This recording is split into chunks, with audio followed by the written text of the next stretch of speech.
Hey, welcome to Facts at 5. I'm Michael Clark. It is Thursday, May the 7th, 2020. Today we'll be talking about the hospitalization drops rate has been dropping after a 2-day rise. Southampton Hospital is dispelling some rumors for us, and Reimagining Education.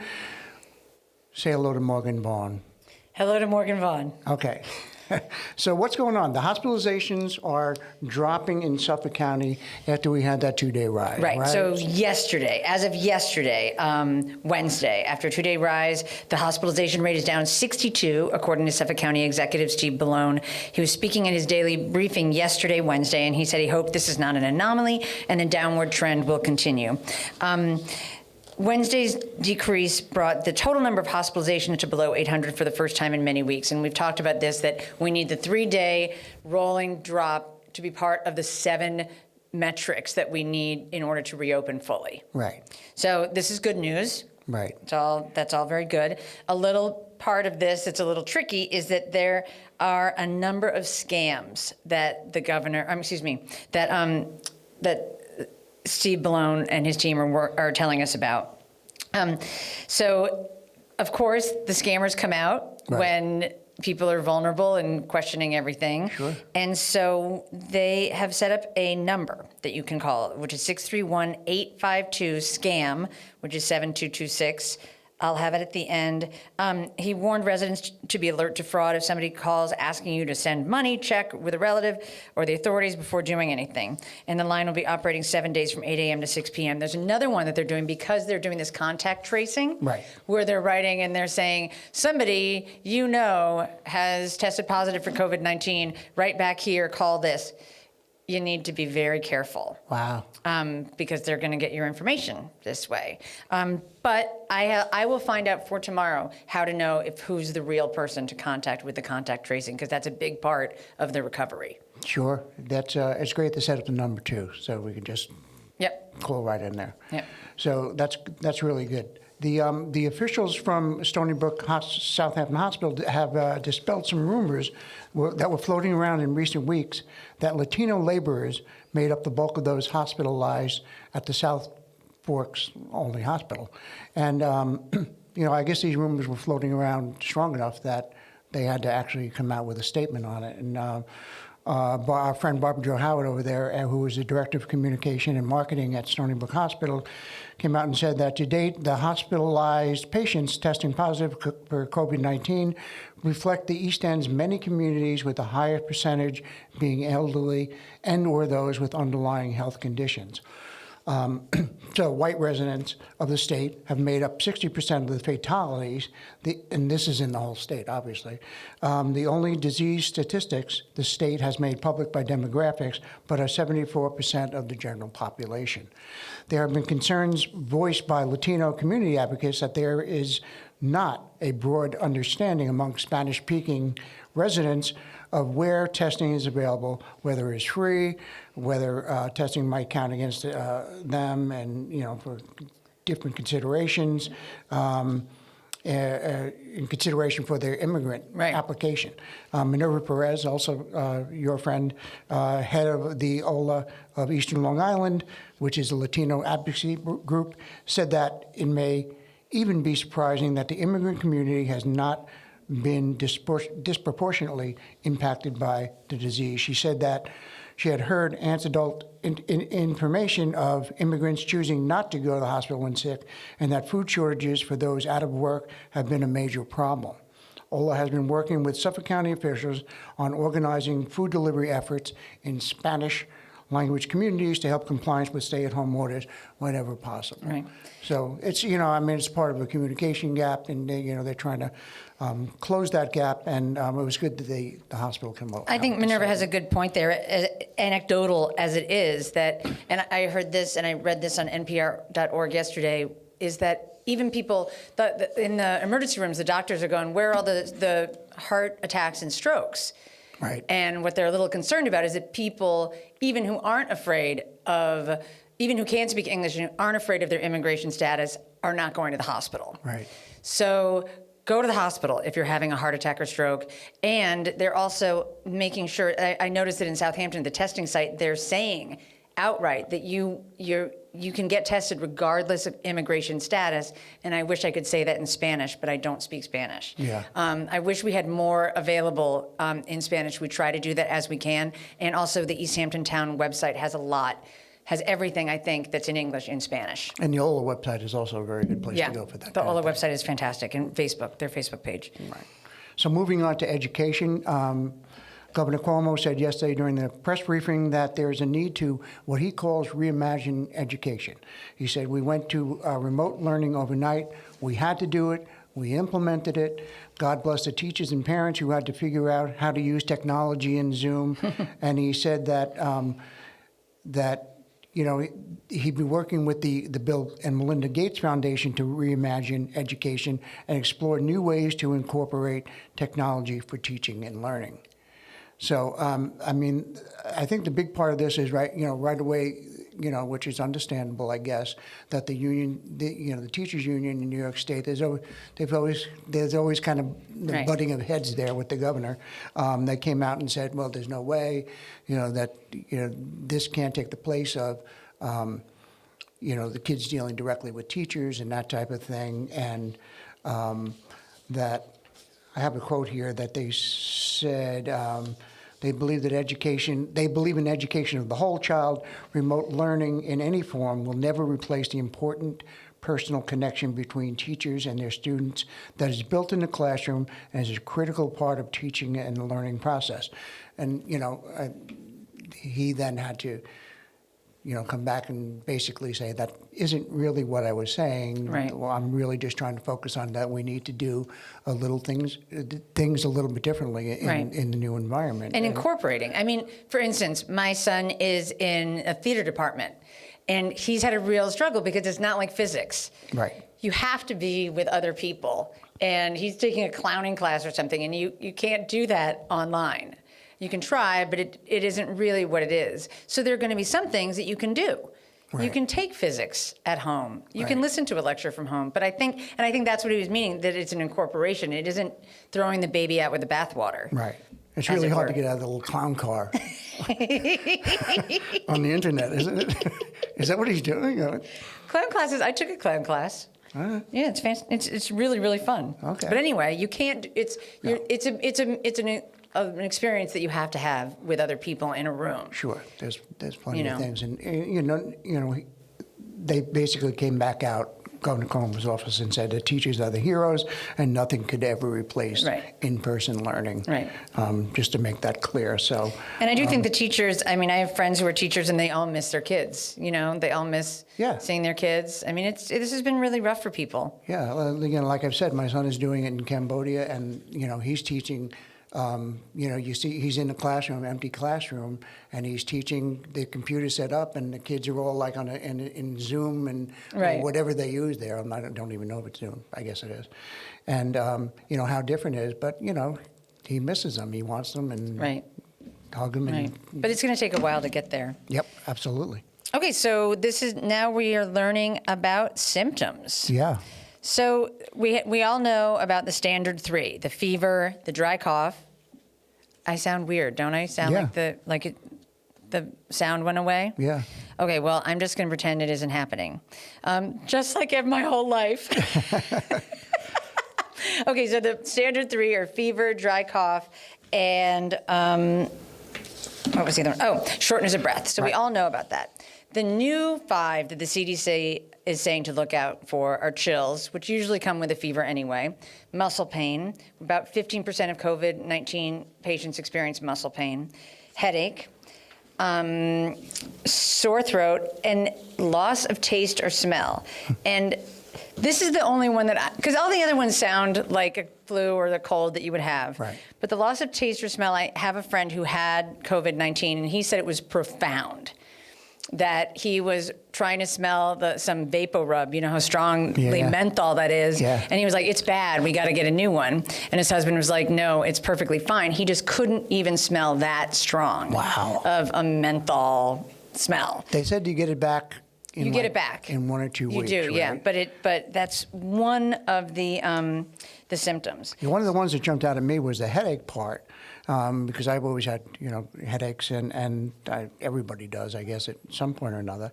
But these are, if you get a headache that's basically different, that isn't the normal type of headache that, you would have experienced before. Like a stress headache or whatever. Yeah. Okay. And in conjunction with something else. These new symptoms are kind of clustered together. Right.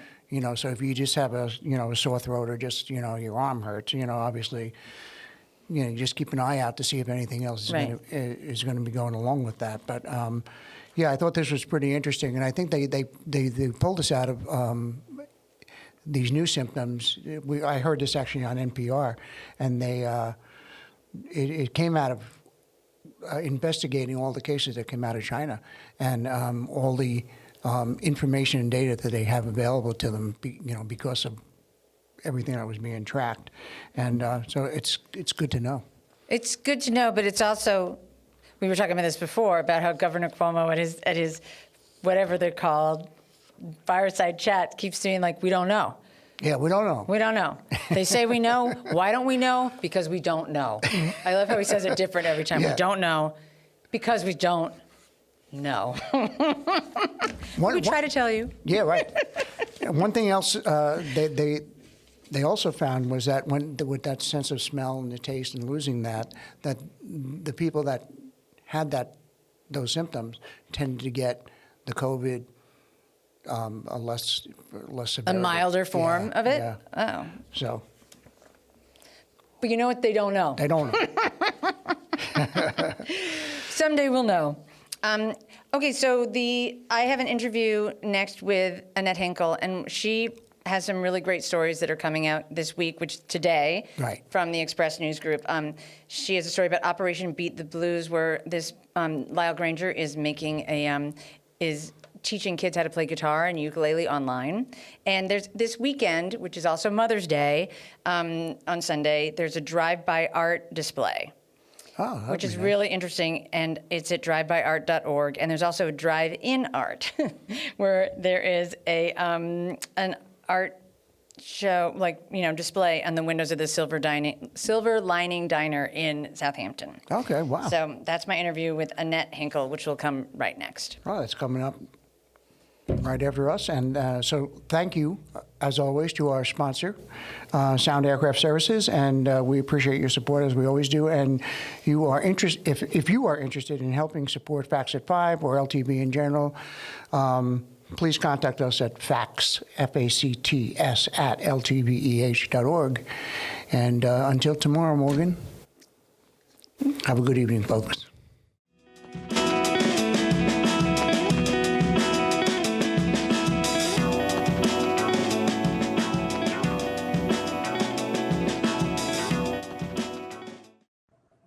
Hi there, and welcome to the Fireside Chat with Annette Hinkle today at 5:15. It is Thursday, May 7th. So, Annette, what is happening? First of all, you are the features editor of the Press News Group? I am officially the arts and leisure editor of the Press News Group. I'm not sure that's much different than features editor, but it means it's my job to make sure that the art section is filled, and then other stuff too. So what's so you were telling me about Operation Beat the Blues? Yeah, this is going to be my lead story in the paper that's coming out tomorrow, or actually today, the 7th of May. And this is an initiative being put together by Lyle Granger, and Lyle is a Sag Harbor resident who arrived on these shores probably a couple years ago, and he came to Sag Harbor by way of Georgia, where he had founded a blues festival and a series of concerts. Because a lot of the blues players tend to live down South Carolina, Georgia players, things like that. And in recent weeks, he's been getting a lot of phone calls from his blues playing friends who are no longer able to play, so they have the blues themselves. All the gigs are canceled, concerts, tours, all that. So they're sort of sitting around with nothing to do. So Lyle has come up with an idea to pair South Fork teenagers, ages 13 to 18, with blues players online for lessons. So Wow. to that end, it's kind of cool. So he's now looking for people on the South Fork who might have guitars that they aren't using or have been sitting gathering dust, both electric and acoustic, amplifiers, strings, music books, music stands, even ukuleles, he said. So what he would like to do is start collecting these instruments and then find some teenagers in that range who are interested in learning to play music. If they're beginners, he can help them for a first few lessons. And if they're more advanced, he said there's a lot of kids who may be pretty good on guitar, but they need to go to the next level and they don't know how to do that. In which case he could pair them with one of these blues players down south. Oh, So that's fantastic. it's called Operation Beat the Blues, and you can read all about it in the paper, and he's definitely looking for donations. It's just getting off the ground now, so he doesn't yet have the students lined up because he's trying to get the equipment first. So I know he would be very happy if people would contact him if they have donations of music materials that they would like to contribute to. I'll put all that information. I have slates at the end that I usually put up, so I'll put that up at the end. Okay, great. So that's my main story for this week. We also had big news on Monday when Colson Whitehead, who was a Sag Harbor kid growing up, lived in the city, and then his family had a house in Eastville.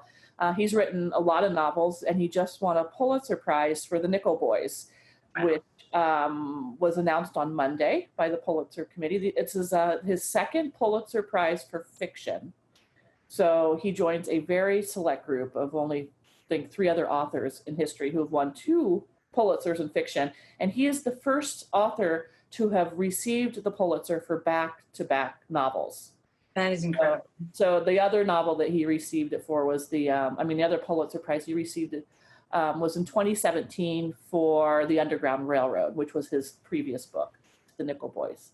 So that's pretty big news. And fans of Colson Whitehead might remember in 2009, he published Sag Harbor, which was a really fun, great book about his teenage years, like in the mid 80s, growing up in Eastville as a summer kid. And it's great because to describe his being a kid with a house, because his parents stayed in the city all week and he basically had the house out here to himself. So it's sort of like what happens when kids have a house. And but it was back, it's sort of, if you have any kind of interest or longing for old Sag Harbor, it's interesting to read it because it's back when Bay Street Theater was still like a roller rink or a disco, and Big Ol' Lots Ice Cream was, still where it is, but it's just slightly different because things have changed since the 80s. So that was Colson's book in 2009. I mean, it's amazing. So that's a great article. And then you said there was something going on this weekend.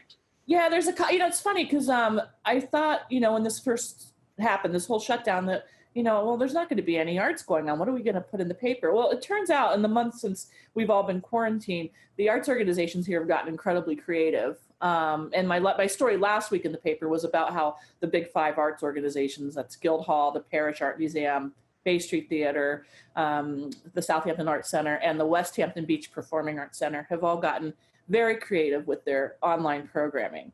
But this weekend, we got information that's kind of takes it all to the next level. And this is a group of 50 artists or so who are doing a drive-by art show at their properties. So it's kind of amazing. It's like, you have, I guess some of them are even poets and musicians, but you have visual artists, performing artists, all kinds of artists who are going to be setting up tableaus on their property across the East End. And it's all the South Fork. It's not the North Fork at all. And there's a website, so you can download the maps of where everybody is. And they have bios of every artist and exactly where you will find their artwork. So this is going to be, if it doesn't rain, it's Saturday and Sunday. So that's May 9th and 10th, which of course is Mother's Day.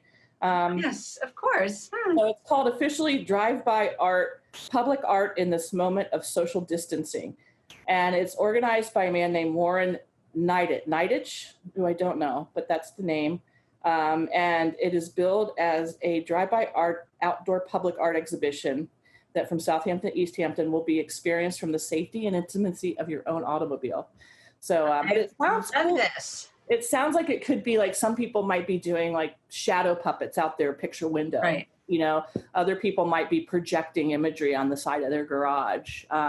One woman, we have a picture of her installation in the paper. It looks like in her yard, she set up a socially distanced cafe. With the chandelier hanging from the tree, and the people are chained to the table. It's very. Oh my I gosh! think it could be a lot of fun. So, and on the same drive-in theme, because drive-ins. Have you heard people talk about drive-ins lately? I've been thinking about drive-ins myself, but And yes, how much I fun have. it would be to have. Well, another artist who sent us a letter, it was Catherine McMahon is her name, and she has installed her artwork in the windows of the Silver Lining Diner, facing outward, of course, so you can see them. That's the diner that's at the turn in Southampton. Where Oh, right. Okay. I spaced for 1 second. Okay. Yeah, it used to be the old Princess Diner. So Right. that's, the diner's been closed. So she is actually riffing on the Barry Levinson film Diner. Right. And the name of her exhibit, which you might appreciate, is called, I think something like, where do I have it? The Roast Beef is the Story. Oh, really? And the title comes from Barry Levinson doing a Vanity Fair article about Diner back in 1982. Wow. And about his whole thing is, the stories kind of fit in between the roast beef. As they're all eating, you hear the real story. Right. So if you're going by Southampton, you can pull into this Silver Linings Diner and see Catherine's artwork exposed, hanging outward. That is amazing. For your viewing pleasure. So that's a couple of things that are going on. And then still, it's interesting, Parish Art Museum has a big show opening next weekend. What kind of show? What do you mean? It's an exhibit that, I guess the best way to describe it, they were going to be doing a big exhibit.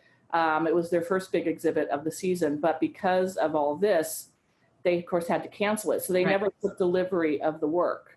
So it's 8 different artists from, I think, all over the country. And they had printed a whole catalog on it and all that. So it's going to be their very first virtual exhibit. And if you give me a second, I can actually find the name of it. They have, it's called Telling Stories, Reframing the Narratives. And it looks like the work is really super cool, but, they couldn't, it's too problematic to, deal with delivery of artwork and then not be sure whether anyone can come inside and see Right. it. So they basically took the whole exhibition of 8 artists and they're going to put it online, virtual reception, the whole bit.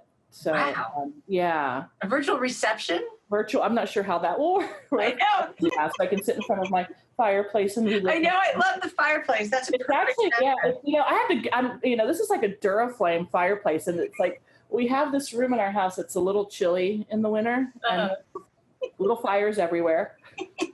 Oh my gosh. I've got to write that down too because I've got to watch it. Okay. Yeah, you have to watch that. We watched Chernobyl last night, and surprisingly, it was a real downer. No, stop. I saw part of that. I started watching that, and then it just got so heavy that. It was of course it is, and it's important to watch and all this stuff, but there was this good night. Well, I think what's really fascinating about it is you see how the propaganda machine can just like blind everybody, and how it for us right now, I kept thinking about being the expert in the room, telling people what's going to happen, and everybody being like, "No, not in the you're script. misguided. Not in the script. Not, Yeah. It's not going to happen. It's not, I think you're delusional." So that was it, Yeah. Anyway, okay, so any last word? Oh, wait, one other thing. So Yeah. I understand there's a new acting executive director of the Sag Harbor Oh, Cinema yes. Center. There is a new acting director, they're calling him. Oh, acting director, okay. Yeah. Stephen Hamilton, all of our friends Oliver. know Steve Hamilton. Steve, of course, is one of the co-founders of the Bay Street Theater, which he and his wife, Emma Walton Hamilton, and Sybil Christopher, who was Richard Burton's first wife, the 3 of them started that theater back in the early 90s. And they haven't been, Sybil died a number of years ago. Steve and Emma have not been involved at Bay Street for a number of years, but they have been very active with the Sag Harbor Cinema, which of course was supposed to have opened in April, but that's now on the back burner. Right. So recently, Gillian Gordon, their first executive director, left the cinema after a year in the office, and they have now brought in Stephen Hamilton as the acting director. So I talked to Stephen briefly yesterday, and he's basically jumping in and trying to get things organized that you need to do when one starts a theater. And in a way, maybe this is a little bit of a blessing, this kind of pause period, because it gives him a chance to say, maybe do some of that work when it's not already up and running. I don't know. I'm not very, wise in the ways of those sorts of things, but, just sort of coming up with tasks, like who's going to do what and dealing with the financials and Right. Setting up this and setting up that, because this is a brand new organization and there's a lot to consider in how it should be run, how many people do you need and all that. So I think in a way that maybe this quiet period is a very, very good opportunity for the Sag Harbor Cinema to get it off on the right foot and really get their ducks in a row before they consider opening to the public. And how they're open to the public is another issue. Exactly. A lot of theaters are this is a big issue for theaters, I think more so than any of the other arts organizations. Because like you go to the Parish Art Museum, you could be in there on a crowded day and still have a lot of space around you. The building is massive. But when you're dealing with like the Bay Street Theater or the Sag Harbor Cinema, you're dealing with seats that are, you're supposed to be experiencing as an actress, this theatrical experience with a large group. So it's going to be interesting to see how theaters open up and if maybe they are one of the later businesses to open. And if they're part of the phase 4. I would think, So they probably have to block off a certain number of seats. Right. But it's just such a bizarre time that you have this brand new theater ready to open and nobody knows. Sorry. But it's interesting. I wrote the book on the Sag Harbor Cinema, the history of the Sag Harbor, of movie theaters in Sag Harbor. And one of my little tidbits is based on the 1918 flu pandemic. So it's kind of interesting. I have a thing in there about how movie theaters shut down for maybe 6 weeks or more in 1918, and they stopped film production and all that. So this is sort of an interesting reflection of what happened more than 100 years ago when the flu pandemic shut down movie theaters. So history Things change. Well, Annette, thank you so much. And I would love to have you again whenever. You can come over and roast marshmallows when it's allowed. They'll be sitting there a long time because they don't cook real well because they'll leave them on extra long. Thank you, Annette. You're welcome, Morgan.